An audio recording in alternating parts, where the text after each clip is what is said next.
So this is original investigative reporting, and I know every time someone talks about Yemen, if they talk about Yemen, they mostly talk about the bombs or they talk about the famine. This article talks about the siege. It breaks down bit by bit how the siege works. So, please just give me 20 minutes of your time so I can explain this to you. And this is original reporting, and I did it with a Yemeni economist. He's an Oxford graduate. He worked at the World Bank. He's been an economist for decades. And, all of this data is from the UN, the World Bank, the IMF. We use these sources on purpose so no one can accuse this report of being biased. Is no opinion here. It's just facts. And it shows you how terrible the siege on Yemen is. And no one talks about this. So again, please, give me 20 minutes of your time just to explain this. And please share the video, share the article far and wide, because we need to raise awareness about this. The suffering of Yemenis that is caused by this siege is unimaginable. People complain about paying $4 per gallon. Yemenis are paying $9 per gallon. And this is one of the poorest countries on earth. That's just one thing that I'm going to tell you right now. So this is the article that I put out. It's called Silent Killer, The Siege of Yemen. And if you want to read this, it's on richardmedhurst.substack.com. That's where I publish my articles. Now, let me walk you through this. So March 30th, just yesterday, you had an announcement from the Saudis saying that there's a ceasefire in Yemen. They're seizing all military activities, and you had tons of people celebrating in Yemen and outside Yemen. They thought it's the end of the war, right? Because the Saudis, the Saudi coalition, which includes the UAE and a few other countries, and is backed by the United States and the UK, they've been bombing Yemen for 7 years, right? Actually, last week was the 7-year anniversary. So people are tired of the war. The thing is, this ceasefire, guess what it doesn't include? It doesn't include lifting the siege. And the siege is just as bad as the bombs, if not worse. And you never hear anyone talk about this, and I'm going to explain to you how it works. So basically, you have a port in Yemen, which is called Hodeidah. I'm going to show it to you on the map. Here is the port of Hodeidah. It's the biggest port in Yemen, and it's right here. So, this is the lifeline of Yemen. If you want to bring fuel into Yemen, you can't just go to Yemen. You have to first go to the United Nations. They set up a body, right? This is the UN verification body in Djibouti. So you have to go to Djibouti with your ship. The United Nations, they inspect your cargo. They check where your funding is from. They check that you're ready to go, okay? And again, this is from the... I'm pulling up a certificate for you. But the body that does this is the United Nations Verification and Inspection Mechanism for Yemen, UNVIM. And so when you get clearance, they give you this document. So this is an official document that I've obtained from from a ship that's been cleared by the UN to go to Yemen. And you get this certificate of clearance. Now, you might be thinking, well, great, you get the certificate, you can just go to Yemen. No. Fuel ships that try to go to Hodeidah, which again is the biggest port in Yemen, get stopped. By who? By the Saudis. So the Saudi coalition are randomly coming in and detaining fuel ships, and then they take them to a place up in the Red Sea called the Coalition Holding Area. Okay, so here's the Coalition Holding Area on the map. Do you see this red dot over here? CHA? That's where it is. And it's near the Saudi town of Jizan, right? So you want to bring your ship here. They hijack your ship and bring you over here. In the shipping business, in the shipping industry, if you're transporting cargo and you don't offload the cargo, you have to pay a fine to the owner of the ship, because basically you're preventing the owner from making money from using that ship. And this fine is called a demurrage cost. Okay? Now, every single day that Saudi Arabia and its coalition detain a fuel ship, every single day, those demurrage costs, those fines add up. And just to give you an idea how long this detention is, on average, this is last year in 2021, on average, fuel ships that were meant for the public in Yemen were held for 158 days. I mean, that's basically half a year. So can you imagine, every single day for half a year, you got fines piling up and piling up. Do you know how much this adds up to? On average, it's $3.2 million US dollars. Those costs, who's going to pay those costs? Yemenis at the pump. They have to pay for these costs. It's all pushed down onto the consumer, right? So this is just the average. This is just the average, 3.2 million. For what? No reason. There's no reason for this. As I told you, the ships already have permission from the United Nations to go to Yemen. The entire point of UN VIM was to clear ships to go to Yemen. And the Saudis just don't care. They come in and hijack the ships and block them for no reason. Absolutely no reason. Just to give you an idea, in 2020, right? So UN cleared ships that were going to Hodeidah were detained by the Saudi coalition for a total of 4,683 days. In total, these ships paid $85 million in demurrage fines. Again, so all of the ships that were detained in 2020 that were going to Yemen to give fuel for the public, $85 million in fines. And again, who pays that cost? The cost is pushed down onto the Yemenis. So this is the poorest country on earth. This is a country that's been bombed for 7 years. It's a country that the UN has declared the worst humanitarian crisis in the world. 17 million people, again, look at this. This is all in the beginning of the article. 17 million people are estimated to be food insecure. That's more than half the population. That's most Yemenis, basically, right? So this is one of the most, I mean, this Yemenis are suffering more than anyone, and on top of it, they have to pay hundreds of millions of dollars for fuel for absolutely no reason. No reason whatsoever. Do you ever hear this on the BBC? I haven't even gotten started, man. Have you ever heard anybody explain this? The fact that you have this siege on Hodeidah, less and less ships are coming, right? Because who wants to go get detained for a year? Some ships have actually been held for over a year. Look at the number of ships, how it's declining every year. Look, in 2019, you had 80 ships that went to Hodeidah. 2020, it was 63. 2021, 5 ships. And this year, 1 ship. 1 ship for public fuel consumption. Again, let me be very clear. You got 2 types of ships that are coming to Hodeidah. One type is for the private sector, for companies to run their factories, or for the UN, okay?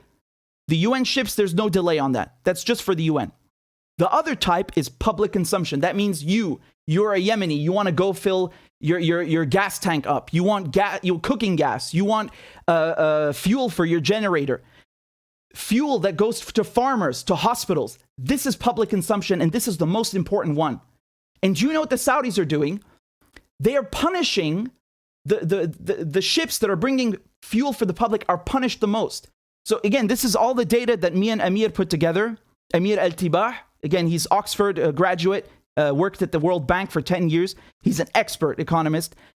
We put together this data, and it's all from the United Nations and from the Yemen Petroleum Company. All of this data is public, it's unbiased, it's not from us. Just to show you something, in 2021, look how many days these public ships were held. So you got 3 and 2, so 5 vessels like we were just looking at, right? You only had 5 vessels in 2021. Do you see how they were held for 351 and 438 days? And look how much they paid.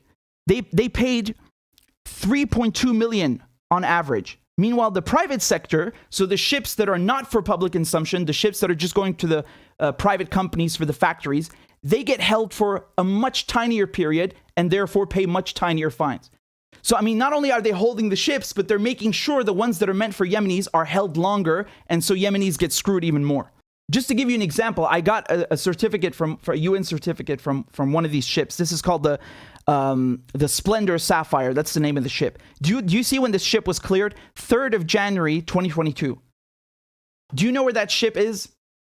Is it in Yemen? No, it's not in Yemen. It's still in detention. You can literally go up on maritimetraffic.com. You look up the name Splendor Sapphire, and you can see exactly where the ship is. And it's right off the coast of Jizan in the coalition holding area, instead of being down here in Hodeidah.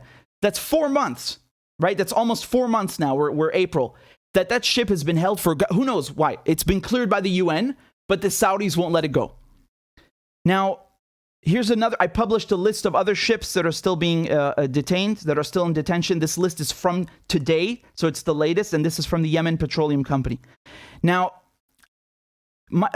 here comes the other problem, because you might be thinking, well, if you want to bring fuel into Yemen, you don't have to go to Hodeidah. Why don't you just go to another port, which is what the Saudis say. They say there's no blockade on Yemen. Anyone can bring anything to Yemen. They can bring food and fuel.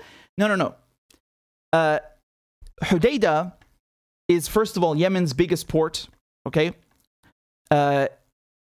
Also, it's the closest to the capital of Sana'a. And again, most Yemenis live near Hodeidah and in the areas that are controlled by the Sana'a government. Again, just for those of you who are not clear on this, in Yemen, you have a government in Aden that was overthrown in 2014, and this government is the internationally recognized government at the UN, and this is the government that is backed by Saudi Arabia, okay? The thing is, though, most Yemenis don't live under the control of this Aden government. Again, it was overthrown in 2014. Most Yemenis live under areas that are controlled by the Houthis or Ansar Allah. Again, I just call it the Sana'a government, because Sana'a is the city here, it's the capital, and that's what we mean. We're talking about the Houthis. So most Yemenis live here. They don't live down here in Aden or Mukalla. They live over here near Hodeidah. So logically, if you want to bring fuel to Yemen, you're going to go where the people are, right? If you want to bring fuel to the United States, you're going to go to New York. You're going to go to New York Harbor. You're not going to go dock in Alaska. You get what I'm saying? So just to kind of give you a rough idea. Now, the thing is, the ships that don't want to get detained at Hodeidah by the Saudi coalition, they have the choice of going to other ports. It's not really a choice. They're forced to do that because of the blockade. They wouldn't go to other ports otherwise. So what are these other ports? The other ports are Mukalla. So again, right here on the same map, here's Mukalla down here, which is all, I mean, it's on the other side of the country, literally. Do you see all the people live here? And they got to go to Mukalla to bring the fuel. And then there's also Aden down here, okay? So these are two ports that you can go to. Now, here come the other problems. Number one, as I just showed you, this is very far away. So if your goal is to bring fuel to Hodeidah or to Sana'a, where most people live, your fuel trucks need to drive all the way now from Mukalla over here, or all the way from Aden over here. So first of all, you have higher transportation costs with the fuel trucks. Not only that, when you import fuel through these ports, through Aden or through Mukalla, which again are not controlled by the Houthis, they're controlled by the Saudi-backed government, you have to pay higher fees. A lot higher. I have all of this data in the article, the exact breakdown of the fees. So you have the import price, premium, demurrage costs, additional double taxes, commission, storage fees. All of this adds up, okay, to $735 per metric ton. $735 for every metric ton of gasoline, okay? Now, basically what happens is Yemenis are now being taxed twice, right? Because you got the Saudi-backed government in Aden, which is taxing them first. And then when the fuel trucks bring the fuel into the Sana'a government areas, they're taxed again by that government. And the difference here is that the Saudi-backed government in Aden, they claim that they're the legitimate government because the UN recognizes them as the government. And they have control of Yemen's resources, and they moved the central bank, the Yemeni central bank, to Aden. So they say that we're the legitimate government, and they are taxing people. They're taxing the fuel imports on that basis. And guess what? They don't pay any salaries to government employees or to public servants who live in the Sana'a areas. So how are you going to say, I'm the legitimate government, but I don't want to pay government employees? So after taxing them on top of it, usually when you tax people, when you tax imports, you're supposed to send that to public infrastructure, pay government employees. They're not doing that. They're lining their pockets while claiming we're the legitimate government. Do you see what's going on? So Yemenis are being taxed 2 times to import the exact same oil because they can't go to Hodeidah, so they have to go to Aden or Mukalla. Look at the detour that you have to drive. This is unbelievable. So instead of going this tiny route here from Hodeidah to Sana'a, which is in green, which is like, hold on, I wrote the exact distance down here, right? So 226 kilometers. Instead of going 226 kilometers from Hodeidah to Sana'a with the fuel trucks, they have to drive this entire detour in yellow, which is up to 1,300 kilometers. I mean, this is absurd. Absolutely absurd. No one in their right mind who is trying to bring fuel to Sana'a or Hodeidah would ever go to the ports on the other side of the country and then on top of it drive this enormous detour. It gets worse. Do you know what happens when the fuel trucks are on this road, on this route? There are roadblocks, not government roadblocks only, militias, including Al-Qaeda, who set up these checkpoints and they tell the truck drivers, pay us or we kill you. So it's basically highway robbery. So you got, like 50 checkpoints. So one checkpoint is adding 5% to the pump price, to the fuel price when you go to the gas station in Sana'a. This militia over here is adding another 10% to the pump price, another 5% here. Do you see how the costs for Yemenis are adding up from the higher taxes in Aden, from the higher transportation costs because the route is longer, from the terrorists, from the armed groups, the militias shaking down the truck drivers? All of this stuff has to be paid by Yemenis at the pump just because the Saudi Navy won't allow the ships to go to Hodeidah. This is so malicious and completely unnecessary and avoidable. And you never, ever, ever, ever hear a word about this on the news. Even when they talk about Yemen, if they talk about Yemen, they only talk about the bombs. How many of you have heard about this? Again, this is for every metric ton of gasoline that is brought through Aden, down here, right? For every metric ton of gasoline, you have $503 in those additional taxes, those import fees, and then $232 at these additional, these like roadblocks, basically, where armed groups are shaking people down. Even if Yemenis could somehow, by some miracle, afford the higher fuel prices, it's not enough. You know why? Because there's not even enough fuel coming in the first place. This is the deficit, okay? So basically, in 2020, Yemenis that are living in areas under control of the Sana'a government, again, which is in these areas, this is where 80% of Yemenis live. They live here. In 2020, Yemenis that are living in these areas only consumed half of the gasoline and diesel that they actually needed from Hodeidah. So there was a 50% deficit in consumption in 2020. The next year, in 2021, 90% deficit. Okay? So because of the blockade, the Yemenis are not getting the diesel and the gasoline that they need through Hodeidah port. Now, you might be thinking, oh yeah, well, that means people can't drive their cars. No. This has nothing to do with that. Even if you are in Yemen and you don't drive a car and you don't have a generator, you are going to get impacted by this. Because when there's no fuel coming into the country, the whole economy is destroyed. First of all, hospitals cannot function. So the healthcare sector is decimated by this. And I literally have a statement right here in this in the report from the Federation of Yemeni Private Hospitals. And they say that look what they say here. They say here that blocking fuel from entering Yemen has caused the death of many patients in intensive care units, emergency and operations departments, as well as the hospital's inability to save and store medicines for chronic diseases such as diabetes and tumors. Okay, so that's already hurting the healthcare sector. I mean, again, I'm so frustrated because I can't encapsulate how bad Yemen was already doing before they intensified the siege. It's like adding insult to injury, truly. And so the other problem is that food becomes more expensive. The primary sector, agriculture, this is also decimated. The industrial sector is decimated. The services sector is decimated. Yemen's economy, the inflation rate in 2021 was 40%. 40. In France, the inflation rate in 2021 was 1.9%. 1.9 versus 40.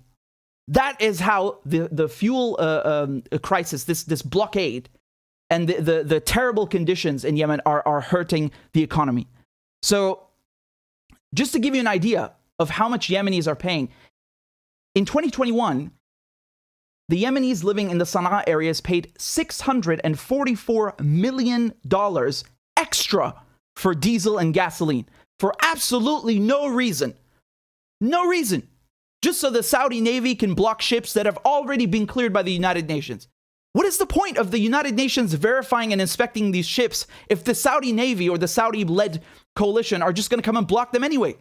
And of course, who do you think is supporting the Saudi coalition? The United States, Great Britain. They have sold the Saudis hundreds of billions of dollars worth of weapons just for this war, specifically for this war, and giving them training and giving them logistical support. So the Saudis could never do this by themselves. The coalition could never do this without US and UK support. And it's not just the bombs, it's the siege. When you have economic warfare that is being imposed on a country, you have the creation of a black market. It's the same everywhere. Every time there's economic sanctions or there's a blockade, you end up with a black market. So people who want to buy fuel in the Sana'a areas, which again, this is where 80% of Yemenis live. If you want to buy fuel, you can't get it because there are no fuel ships coming in. Remember what I showed you? One fuel ship came in this year for public consumption. So you have to go to the black market. Let me show you how the prices are doing. I'm speechless. Honestly, I'm speechless. This is the black market price for diesel, okay? Look how from December 2020 to March 2022, so that's right now, the price on the black market went up 300%. 300% in just a little over a year. So, I mean, this situation is hopeless. It's absolutely hopeless. And it's the same thing for gasoline. Look at the price of gasoline on the black market. It just shoots up. This is unsustainable. Now, the official price, which is in blue, is useless because you can't get any oil through official channels, meaning from the YPC, which is the Yemen Petroleum Company. Again, the Yemen Petroleum Company is the body that imports fuel and then distributes it in Yemen, right? So it's the organization that does that. And you can't get any fuel because there are no ships coming in. So you have to go to the black market where you pay through the nose, if you can even pay through the nose. And I want to tell you something. In Yemen, there is no public electricity, right? The public grid does not work. There are 0 hours of electricity. That means you have to go, you have to get it from a private grid or you have to get a generator. And again, those two things the prices are astronomical because they're linked to the fuel crisis. Every single thing is linked to fuel. So it's not just about, I can't drive my car or, I can't power a generator. The whole country is going to the gutter. The economy is going to the gutter. Look at the GDP. So again, Yemen's been under bombardment since 2015, right? So its GDP keeps going down. It went from 957 in 2015 to 552 in 2017. And now it's at 359. So it's one of the poorest countries in the world. And they are paying $644 million extra for no reason. I mean, this is incredible. This is incredible, really. And this affects everything from basic needs, electricity, cooking gas, hospitals, farming, industry, all of it. All of it. It's horrific, truly. And again, just scrolling back up here, because again, I got all these graphs done. So again, Amir Al-Tibah, he's the Yemeni economist. He's based in Sana'a. He graduated at Oxford. He worked at the World Bank for 10 years. He put together the report and he approached me so we could put this out together. I think this is really important. I really ask you guys to please share this far and wide, not for my sake because it's my report, but because no one talks about this. No one has broken this down step by step and made it so clear of what the siege in Yemen means. People say they hear siege, blockade. They don't know what that means. I'm telling you exactly what it means. I'm telling you literally figure by figure what it means. Look at that. Look how no ships coming in. Again, don't get it confused. There are UN ships and private sector ships coming in, but we don't care about those. Those are useless. If you're in Yemen and you want fuel for your generator, you can't go get that from the private sector or the UN. you buy it from the public fuel consumption, right? If you're a farmer or a hospital, it's public fuel consumption. So these are the ships that we care about. One ship so far this year. And again, here's the list. I published the list of ships that are still in detention. Right? It's in the article right here from the YPC. These are all in detention for no reason. And they've been cleared in January, this one in March, this one in March, this one in March. The average time, 156 days. It was for 158 days. It was for 2021. And every single day, these are fines that the Yemenis have to pay. So again, I'm going to break this down because I got all these graphics done, especially for this article. Number one, if you try to bring fuel through Hodeidah, which is Yemen's largest port, you have to get verification from the United Nations. You get the verification, but when you try going to Hodeidah, the ship is detained by the Saudi Navy. And then they bring you to the coalition holding area and they keep you there for months. Some ships have been held for over a year for no reason. No reason. And every single day that you're being held, you have to pay demurrage fines. Again, these are like, it's a fine that you pay to the owner of the ship because you're not unloading the cargo. And this adds up and adds up and adds up and adds up. And on average, ships are paying $3.2 million on average. And this is, of course, a cost that is passed down onto Yemenis. And so once those ships actually get to Yemen, not only is the fuel more expensive, if they get to Yemen, but on top of it, the shortages cause everything in the country to collapse. Hospitals, farming, agriculture, you name it. Now, the other way for the ships who try to go through ports that are not under embargo, that are under the control of the Saudi-backed government, they're also screwed because they have to, first of all, pay these higher fines. Again, I made a graphic for you here. So they have to pay these higher taxes and fines. And they're basically being taxed twice for the same fuel. And then they have to travel greater distances. I mean, the detour is absolutely ridiculous, right? I can't stop showing you this map because it's so absurd. Look at this route in yellow.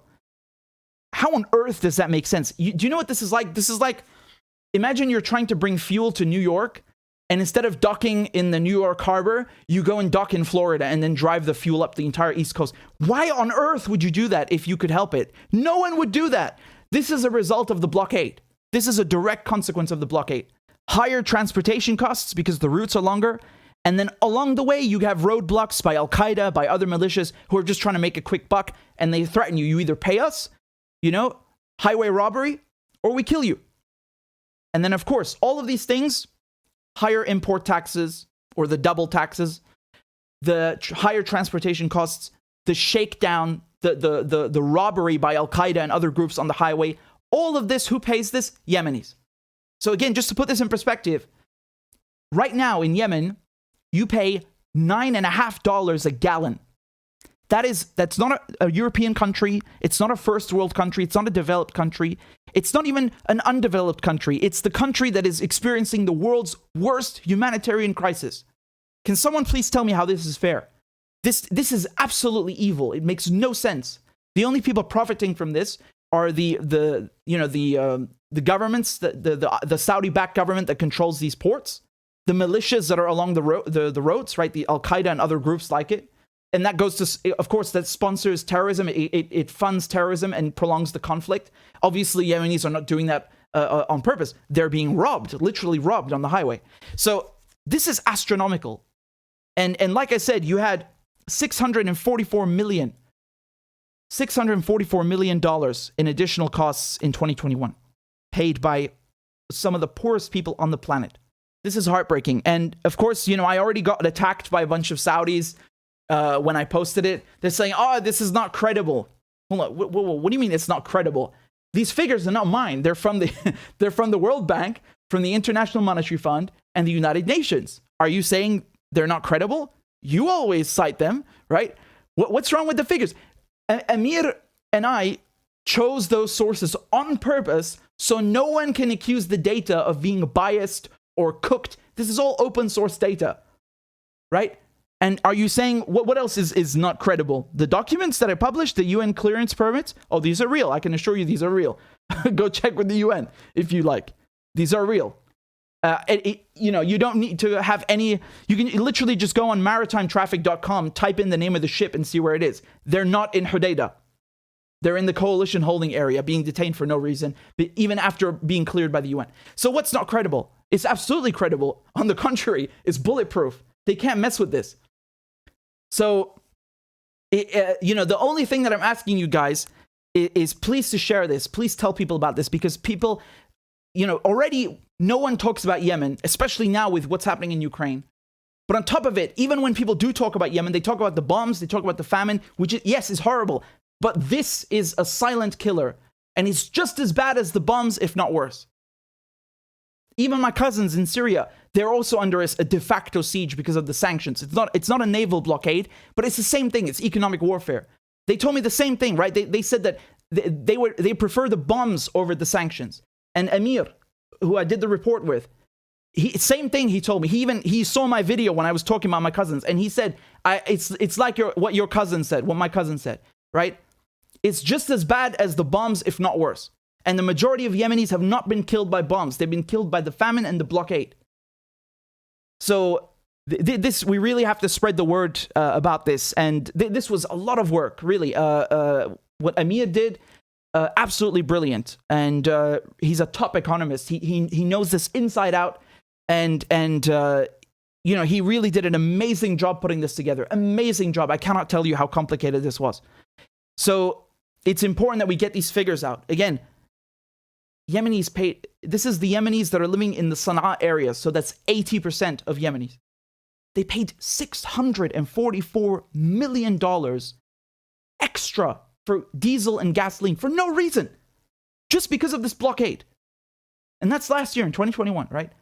And you have ships being detained 158 days on average for no reason. Again, just to make the Yemenis suffer.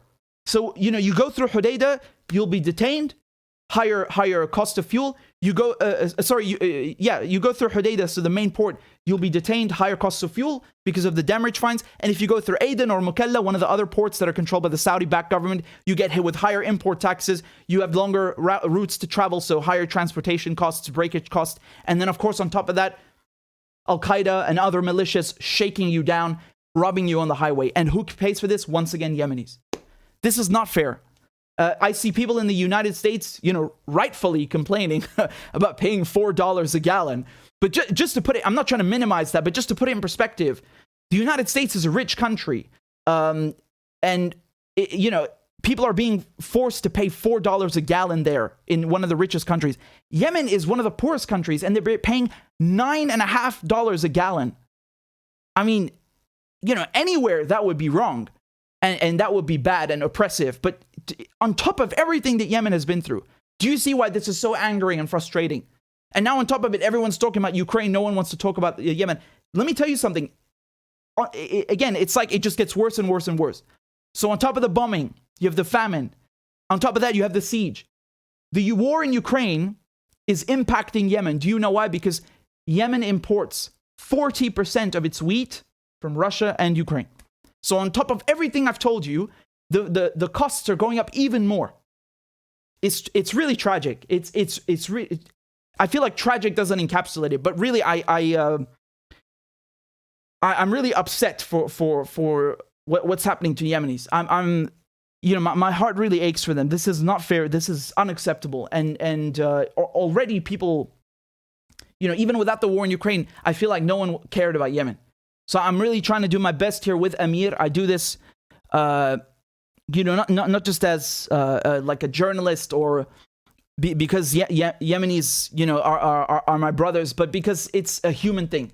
We have to care because we have to have compassion. So again, please share this far and wide. Please raise awareness. We have to tell people about this. I haven't seen this documented anywhere. I'm not saying I'm the only one who's ever talked about the siege, but I think this is a very comprehensive breakdown, step by step. It's original investigative journalism. It's unbiased, open source data using figures from the IMF, the World Bank, the UN. You can't deny this. It's undeniable what is happening in Yemen, especially when the Saudi coalition are saying, oh, there's a ceasefire. This is not a ceasefire. Just because you stop dropping the bombs doesn't mean you have stopped choking and starving Yemenis and depriving them of fuel, which in turn causes a ripple effect, a domino effect that is lethal. Lethal. Unless they lift the siege and stop the bombs, it's not a ceasefire. And another thing that I wanted to add, which I put in the article, just a few weeks ago, you had a donor conference for Yemen. Every year, all these countries, they get together at the UN and they have a donor conference and they try to raise money for Yemenis. And ironically, the ones that are pledging the most are the exact same countries that are bombing Yemen and imposing the siege on Yemen. This year, they couldn't even reach the goal. They only raised $1.7 billion out of 4.27. Now, again, aid is good, right? It helps, but it's not a solution. You even if the aid was high enough to pay for the higher fuel prices, it's still not, it wouldn't help because there's not enough fuel coming in because of the blockade, right? So the quantity is not even enough. And then the economy is in free fall. So many things are affected. No amount of aid is going to fix that. You have to lift the blockade. That is the message that has to be put through. It's not just stop the bombs. Absolutely stop the bombs, but lift the siege. And unless you lift the siege, the war is still ongoing. Economic warfare, siege warfare is war. It's just as lethal, if not more. And the ripple effect has the domino effect. It's absolutely lethal and deadly. Truly, literally deadly. I just read to you how hospitals cannot even store medicine. They cannot keep people in intensive care because of lack of fuel. You know, what more do I need to tell you? Not to mention people can't buy food. And everything else that comes with that. All the sectors that are disrupted. The agriculture, industry, service. Man, I can't even imagine. Like, I think it's just so, it's so massive. I don't think any one of us could comprehend the full scale of it, of how deadly and how damaging this siege warfare is. And so, again, thank you for the aid to Syria, to Yemen. It's not a solution. The solution is lift the blockade. And if the world really wants to help Yemen, they would do this. They would make sure that the Saudis lift the blockade. But of course, they're not going to do that because they are in bed with the Saudis and their coalition. They do it everywhere. You see similar effects in Syria, similar effects in Venezuela. Whether sanctions or blockade is still siege warfare. You see similar effects everywhere. And it's really heartbreaking.